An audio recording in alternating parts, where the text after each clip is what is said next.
Hi and welcome to the Cobot channel. This is the UK channel for universal robots.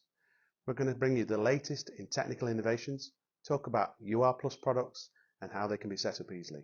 And each week we'll have an interesting guest who will interview on the world of robotics.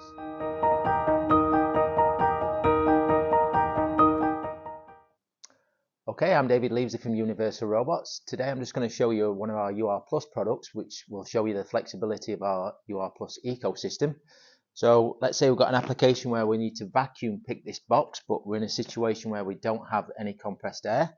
So we can look to this product, which is a Smalls vacuum gripper. And what's cool about this, it's actually got its own inbuilt pump, so we don't need compressed air. And it's also got a modular kit, so there's various accessories that we can attach to each other for different gripping arrangements. So I'm just going to show you how to bolt that to the robot, load the UR cap, and then get the robot running.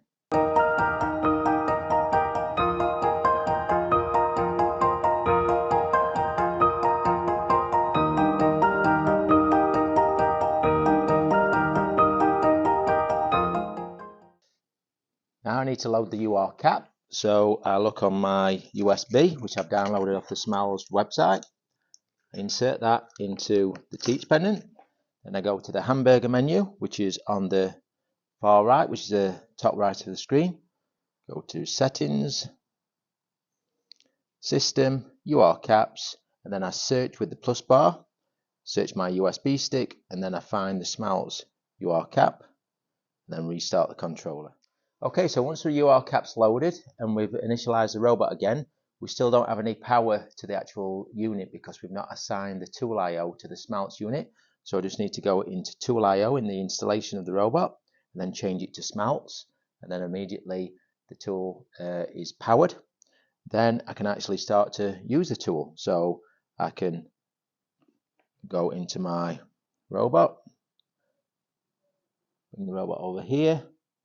And if we say set that position there, which is our pick clear position. Cool. Now we're going to use the force torque sensor to find the box. So we're just going to use a direction node, and we're going to come down until force is greater than 10. And then once we've done that, we're actually going to pick the box up. So we're going to go into the UR cap section of the Smalls gripper, and we're going to tell it to apply suction. Once we've done that, we can then come up to a waypoint, which is our pick clear position. Perfect. Then we can go to another waypoint, which will be over here. And we'll just call that transposition. Cool. Then we can come back to pick clear because we're just doing a demonstration.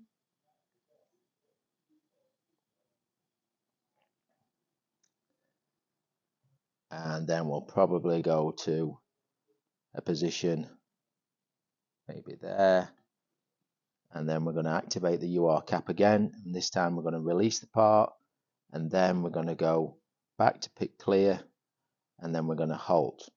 So if we press play on the program, let's move the box.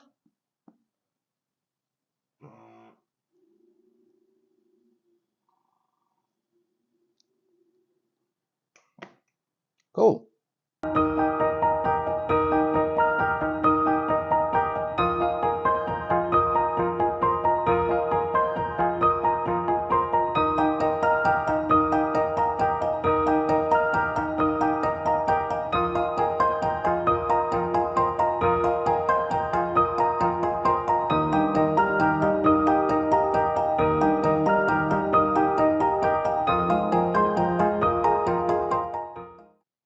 So that's the end of today's tech talk on how to mount a Smalls gripper to the UR5. Next week we'll use another UR Plus product.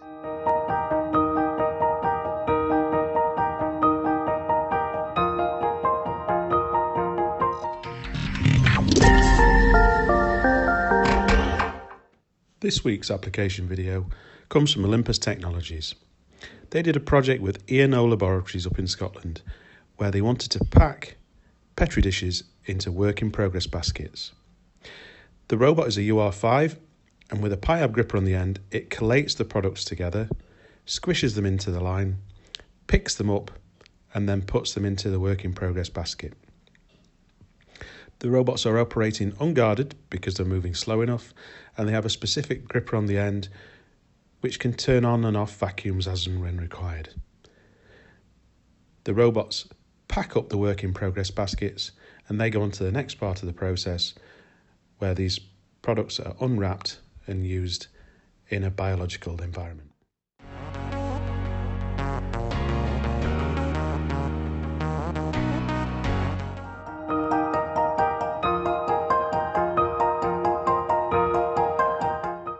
Hi, welcome back to the Cobot channel, and this week we're joined by Dr Martin Kidman from SICK. Hi Martin. Hi Mark.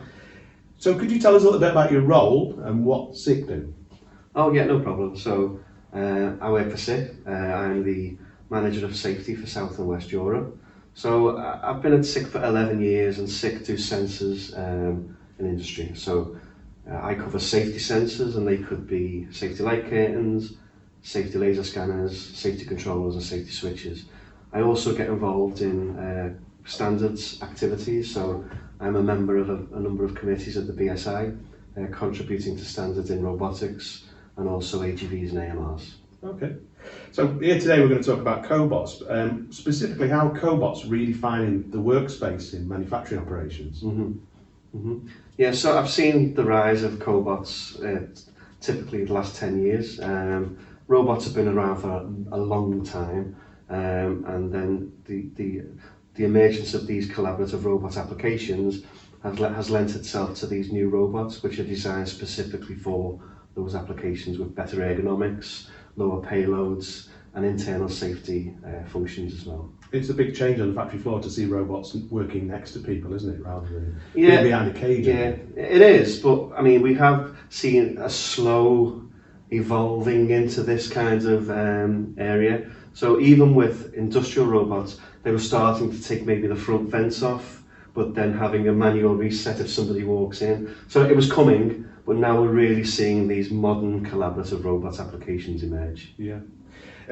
What's the main safety considerations that you need to think about when you're designing a Cobot cell?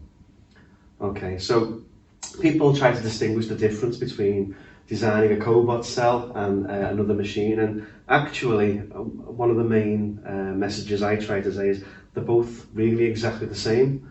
So a cell involving a Cobot is just another machine, and every single cell that you design is a different machine. It might have a different product, it might have a different program, and it'll certainly have a different safety concept. So it's difficult to kind of tar everything with the same brush. And what I'd say is that you approach it in the same way you would approach designing any machine. So start with risk assessment, and then iterative risk reduction, define your safety concept, and ensure that you're producing a validation plan along the way. And I think that's quite interesting, isn't it? Because on the roadshows you talked about risk reduction, so trying to identify which parts of the cell are at potential risk to humans and then trying to alleviate that as much as possible. Yeah. And in some cases it's impossible to get rid of the risk completely, but you have to try and negate it as much as you can. Yeah. It's all about iterative risk reduction. It is. So what guidance notes exist to help people with the design of a Cobot cell? Is there something out there that people can refer to? Yeah. So there are lots of companies offering consultancy and services. Yourselves, we are also, and there are a lot of our competitors out there. But with regards to kind of legislation and regulations, we do have in the UK the safe use of the safe machinery supply regulations, and we also have PUR 98, which is the provision for use of work equipment regulations. Now that's the law, and that just says you need to make your machine safe. And in order to help you comply with the law, we have standards. So in Europe and the UK, we have harmonised standards or designated standards under the UKCA. And the two main documents for robots really is ISO 10218-2, so that's for the integration of robots, and you guys also have to consider 10218-1, which is for the actual construction and design of the robot. But with the emergence of these new collaborative robot applications, there was a need for more guidance. So a number of years ago, ISO TS 15066 was developed, and this gives you, it's kind of a supplement to the 10218-2, so you can use this along with the harmonised standard, and it explains how you can implement collaborative robot methods, and it goes into a bit more depth into these new emerging fields. And the plan is, in the next versions of those standards, to consolidate the two together. So it's a reference really with relation to collaborative robot installations. It's something to refer back to, isn't it, rather than using the existing regulations that cover everything, I think. Yeah, and it's really to help, because standards aren't law. So standards, they're always trying to keep up with state of the art, and they're always lagging behind a little bit. And with modern day developments in Internet of Things, Industry 4, collaborative robot methods, AGVs, AMRs, the standards do lag a little bit, but they are looking to consolidate and get up to date. Cool. One of the things that is interesting about some of your safety products is that you can provide speed and separation. So by walking into a zone of a scanner, you can make the robot dynamically slow down, and then if you get close to it, you can make it stop. Mm-hmm. What sort of solutions can SICK provide in this area, really? Yeah. Well, we obviously sell the sensors, so you need the most important thing about these applications. You're referring to the collaborative robot method of speed and separation, as in ISO TS 15066. And this is really one of the methods which talks about how far away somebody is from a robot, and also how fast the robot's moving. So the idea originally was that if a robot's working at full speed and there's nobody in the area, it can continue to do this. But if somebody comes in closer, it can maybe go to a slower speed. And what that does is maybe two things. Maybe the hazard could change, or the risk, because it's going slower. Maybe not. The risk assessment would determine that. And also maybe the stopping time will be quicker, which means that your protective field can be smaller. Yes. And then if you get too close, obviously you're within the envelope of the robot, it needs to stop. I think the idea comes from really, if you imagine, I talk about AGVs. If an AGV is moving quickly, it will take a long time to stop, so you need to see quite far ahead. Yes. But if it's going slower, then it can stop quicker, so you need a smaller field. And if you imagine turning that AGV on its back, and imagine the wheels as the hazard, yes, then it's a similar thing. So yes, instead of the machine being mobile, it's the person being mobile towards the machine. Yes. So yeah, it's that kind of analogy. But you have to be careful, because in modern day robots, sometimes a robot doesn't stop quicker when it's going slower. So you have to consider all of these things. Yes. And again, every application is different. On its merits and each risk assessment. Yes. Yeah. That leads us on to, we're starting to see more AGVs having 6-axis robots mounted on the back of them as a complete package to maybe bring components to production lines, like kitting or maybe tending in a lab. How would the safety system relate to that, really, with regards to, is it the AGV safety system that takes superior control, or is there other considerations that need to be taken into consideration? Again, not trying to sound like a lawyer, it depends. So normally what you'll get is people that are implementing these things, they'll buy in an AGV or AMR by some of the big producers of these vehicles, and then what they do is they'll stick a robot on top of it. So there's already normally a safety control system in the AGV, and normally it's validated, so it can be difficult to integrate into. You have to speak to the machine manufacturer, because they'll have scanners on them normally, which are designed to change fields based on the speed and direction of the AGV. And if you wanted the robot to move whilst the AGV is moving, then you have to start thinking about vectors. So if the robot's moving at a certain speed and the AGV is moving, then the speed or velocity is much quicker, and that's quite complicated. So what you'd normally see is the robot comes back to a homing position, the AGV moves around the factory, then it stops, and then you have some sensors to certain safety integrity levels that determine it's stopped. They know where it is in the factory, so they need to know, are they at a particular robot cell? Are there other additional obstacles around it? And then you'd kind of have a mode selection, normally in the AGV control system. And then the scanners would be able to provide that feedback into the control system that would communicate with the robot, which can apply things like reduced speed, safety-related soft access, so it only uses certain positions. So it's very possible, and it's being used a lot, but there's some considerations that you need to think about. It's quite a lot of built-in intelligence that's required for that, isn't it? Because ultimately, like you say, the AGV is going to need to know where it is positionally before it can have an effect on the safety systems for the robot as well. Yeah, and I'd say anybody that are thinking of doing that, it's really useful at the outset, before you start purchasing any hardware, is discuss with the suppliers of these components. I'm looking to integrate this into a larger application. Can you support this, and am I able to work with you to develop this as well? Yeah, so it offers like a complete solution. Yeah, exactly. So do you think there'll be more opportunity in the future for co-working where robots and humans are sharing tasks together? Yeah, I do. The one thing I always mention, you may have already heard me say this, I try to shy away from the word cobot. I know that they exist, but I'd rather use the word collaborative robot application.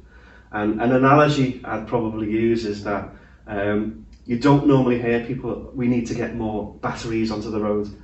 They talk about we need more electric vehicles on the road. Yes, yeah. So it's the battery in the vehicle. And in the 80s, we're not trying to get more magnetrons into cooking. Yes. We want more microwaves. So we sell components, you sell components, and we're all towards this collaborative robot application. Yeah. I think it's more important to talk about that, because if you speak to the non-trained person operator and you say, we're going to stick a cobot next to you, then maybe he's thinking, okay, this is collaborative out of the box, it's making its own decisions, it's a bit scary, when actually a lot of thought goes into that collaborative robot application. Yes. With risk assessment and safety concept. And that's a really important point, actually, isn't it? Because you can't just take a robot out of a box, and by its nature it's collaborative, but it's the actual task that you're actually risk assessing to make sure that if somebody's going to work alongside it, that everybody's safe. Yeah. Ultimately, that's what we want to prove, isn't it? Yeah, and I think it's education, educating the people working around it, and also educating the people that are looking to implement it too. Yeah. One thing that we touched on before was TS15066, and is there any future changes to the standards that are going to happen in the short term, or anything extra that might be added into that TS156? Because we've talked about it for a while, that it's going to be harmonised, but is there a timescale for when that's going to be harmonised, and do you know of anything else that's going to be added into that? Yeah, so 1506, the plan, I guess, is to integrate 1506.6 into ISO 10218-2. Yeah. So 1506.6 will no longer exist. Yeah. It'll all be in the one standard. So it'll be a much bigger standard for a start. Yeah. But there's also additional requirements that is intended to go in this.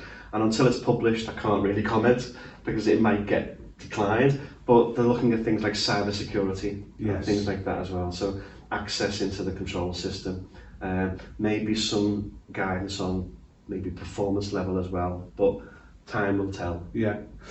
One thing that I'm particularly interested in is a lot of the safety systems that we look at are sort of external, whether it be light guards or safety scanners. But is there any safety systems that have been designed for end-of-arm safety systems? So we have we can limit the tool center point in the fact that we can't get it to point straight out. But is there any sort of passive safety that is designed for the end-of-arm tooling? Yeah, we've looked at this, and we currently do offer a system called the end-of-arm effector detector. The issue is that you have normally a scanner, and then you're looking at mode selection, as I spoke about before. Yeah.